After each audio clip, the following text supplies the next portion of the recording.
stocks on top of the desperate scramble for jobs as the elections close in. A small business group just launching a new ad campaign I called Halt the Assault. It claimed the Liberal agenda is killing small businesses with higher taxes and regulation. And ahead of Labor Day, GOP leaders want the president to announce that he will veto any bills that could hurt jobs during a lame duck session of Congress. That includes things like card check that could make it easier for companies to be unionized. A new report putting that Republican fear front and center. The Obama administration, in a report it just submitted to the United Nations, now equating the difficulty of organizing a union here in America to a human rights offense. Big Labour's side in a moment, but first to Barbara Comstock, who says it's this report that is offensive, and she's with the Workforce Fairness Institute. Barbara, welcome to the program. Good to have you with us. Good morning. Good to be with you, Stuart. I've got to get this straight here. I can hardly believe that the United States government would submit a report to the United Nations blaming America for human rights abuses because of some perceived difficulties with unionization. Have I got that right? Yeah, well, it truly is an outrage. It's really trivializing human rights to put, as you pointed out, one of these things is not like the other. There is not a threat to unionization in this country. You have small businesses exercising their First Amendment rights, saying they don't want unions. You have many American workers increasingly saying, we don't want to have job-killing unions, and we don't want to have dues forced on us. So there's not a threat, and it shouldn't be in the report. But is it accurate? I mean, have we submitted a report? No, not with this accurate. Yes. We have submitted such a report. Yes. So our government has linked our behavior in America with vis-a-vis unions with the labor practices of North Korea, the religious practices of Saudi Arabia. We have been linked by our own government to these people. Is that true? Yeah, well, our own government did put that in the report. They do in the report say, well, we're not necessarily equating our behavior with other huge, violating countries, but they still put it in the report to be used against us by people around the world, and they put it in the context of a human rights violation when it's a policy disagreement. They're basically putting the AFL-CIO job-killing agenda into a human rights report when, what we really need in this country is to preserve the right to work. You had Richard Trumka's picture on here earlier. I saw you talking, and he opposes the right to work. Now, some might suggest that's a human rights violation. I wouldn't put that in the report either. Okay, but this shouldn't be in the report in the first place. Now, there is this issue of card check, which would eliminate to some degree the secret ballot when workers are polled as to whether or what they want union representation. That is an issue which is before Congress. Do you think that this report to the United Nations was in some way being used to exert leverage on Congress, leverage on America, to get card check through Congress, even in a lame duck session? You think it's going that far? Well, certainly we are very concerned that a lame duck Congress will try and force this on the American people. A lame duck Congress would try to push through card check? Well, you have the AFL-CIO and other unions. I think the SEIU has said they're going to spend $40 million on this election. They spent $400 million in the 2008 election, and this is their #1 priority.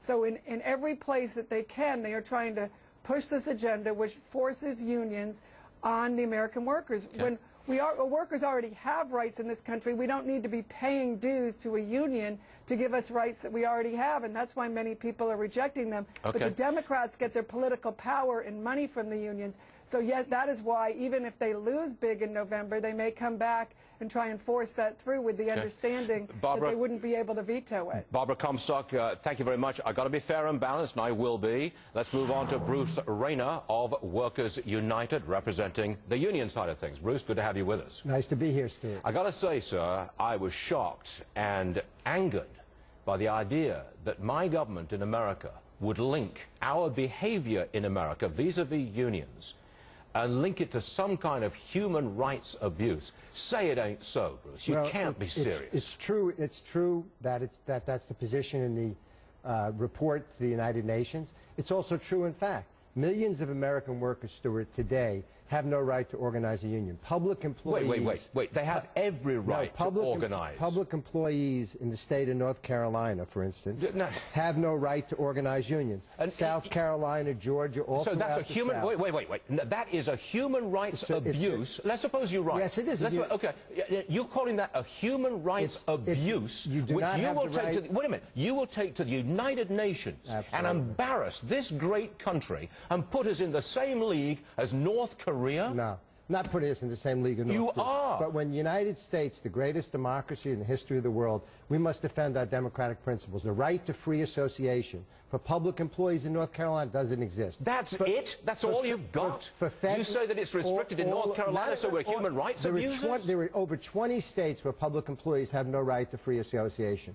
FedEx drivers have no right to form a union because the company says under some technicality that they're contractors when UPS drivers are workers and have a right to form a union. So FedEx drivers... You picked little individual... Yes, little. You have picked tiny little examples, and you now say that this great democracy abuses human rights. Stuart, that's embarrassing, Over 1 million domestic workers in America have no right to organize. Agricultural workers. There are millions of Americans that have no right to free association. That's one Are you point. telling me that they cannot get a secret ballot and vote Absolutely to unionize? cannot. Not allowed to. There's a law which says so? Yes. Is there? In over 20 states, public employees can't organize, which is millions of public employees.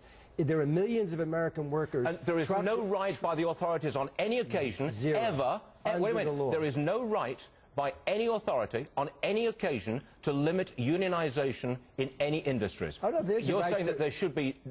every industry should be completely equal, all the same. Except for the military. Police officers, military... Except for the military. Police officers have a right to... Is it an abuse of human rights if we do not allow the military to unionize? No. Why? The military should not be able, because it's a different institution. The fact is... police officers are not? And police officers do have the right to unionize. And teachers are not? And teachers do have the right. Yes. But so should all American workers. And then the second thing is, even under the existing laws, the National Labor Relations Act, when workers organize, over half the time after the workers win very one-sided elections where the employer has all the power, when workers win, they never get a union contract. The fact is, it is the hardest country in the free world to organize unions, is the United States of America. We are the greatest democracy. So you report us to the United Nations. And so it is... You report us to the United Nations, a den of thieves. It's called... And you say that we're abusing... I don't call the UN a den of thieves, You don't? Stuart, I don't. I do. But it also is I transparency and bringing the public spotlight to these issues. The fact Yes, is... you've embarrassed us. You have embarrassed us. That's bringing the public spotlight. You have embarrassed America. I think it's embarrassing. You have sided with our enemies. No, we haven't. You're in the same camp as our enemies. No. That's disgraceful, That's sir. a terrible... I'm sorry, we must agree to Stuart. differ, but that, sir, is disgraceful. The fact is, America needs good-paying jobs, and workers should have the right to organize to get those jobs. The biggest problem in this country is income inequality and a lack of good jobs. That's the biggest problem? And unions are one of the ways that workers can correct that imbalance. Thank you very much, Bruce Rayner. We do appreciate you being with us. Thank you, sir. I appreciate